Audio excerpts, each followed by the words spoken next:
haje men hande ko mofti en ɗum haala vote tamminga wadgo fuɗɗugo asawe ɓe ala vote tammi wadgo ha lesdi Tchad komin mari haje ɓe moɗon kala pullo pat yaha vota vote man bo ɗereji man ɗi ɗiɗi ɗerewol gotol danewol dangal wonte wi ɗerewol gotol bo ɓalewol ɗo ɗum non mini derraɓe moɗon ɓe bandiraɓe moɗon wonɓe ha Jammena wonɓe ha bureau capital Pulaku minin kam min daari ko nafata en enen kam ñande asawe ɓe arat kam kala jaaro pat suba ɗerewol danewol wiyetegol wi ɗum nafata en ɗerewol man botogol subama ɗo 4 kile toon koocingol bana ngol wayi ha tabal vote aran kam to jeeyɗo carte vote ɓe ƴamata on kala marɗo carte paɗi aɗo ɓe carte muɗum ñande asawe walla ala ngam to a yaadayi ɓe carte a hewata votugo ta kappini carte maɗa ɓe dokke ɗereji ma ɗi ɗiɗi ala ɗerewol danewol ngol cuɓotol ngol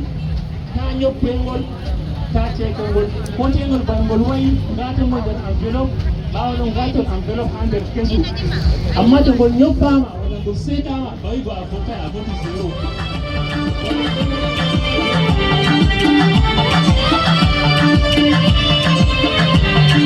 Gorko salata, ko debbo salata. Gorko salata, ko debbo salata.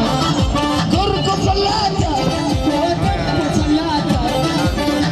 Min dilla tubali, dilla bishiye, dilla chikla, dara chappal.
Assalamualaikum warahmatullahi wabarakatuh.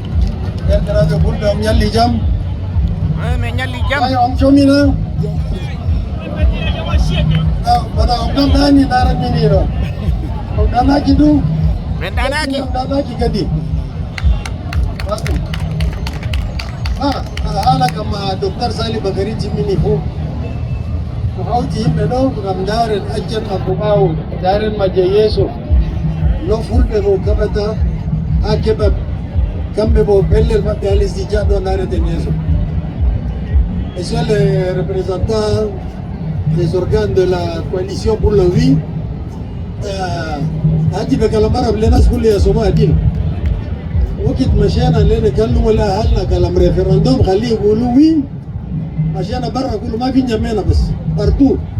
Parce que nous قاعدين في سار قاعدين في مندوق قاعدين في أبشة قاعدين في جيرا قاعدين في ما هو مكان ما فينا كما في كل قاعدين ومشينا كله كلام لكن دورة علمنا يبقى له فرصة نقول لكم شنو قالوا لنا أننا لا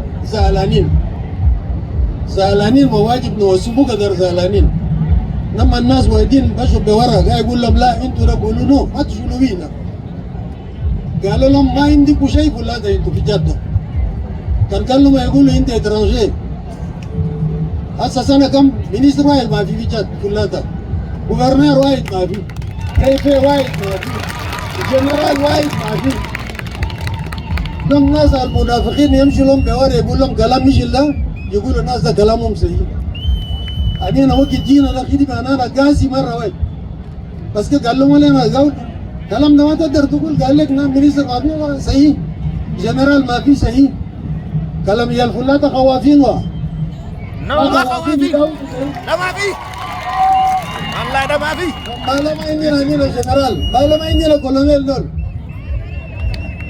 يلا القرو قاعدين غوفرنور واحد يقول فلاتة ما عندنا ده كلام قالوا لنا وواجب أننا نجي نقول لكم كان ما قلنا لكم ده دعنينا كذبنا لكم ده يلا يلا يلا قبل كبيرنا قبلناه جبناه في درب ده هسه تفكروا انتوا كل كلام ده تودوا قدام تودوا لبريزيدان لا ترانزيشن تودوا لناس كبارات انا ام بي اس تقولوا فلاتة دور عافي فلاتة ناس انا عافي من زمان كله لكن هم كل حقوقهم ده انتم هم جادين مش للاخرين هم ما ورا ناس ما ورا سلطان مش الناس غريبين ده هم كله انتم هناك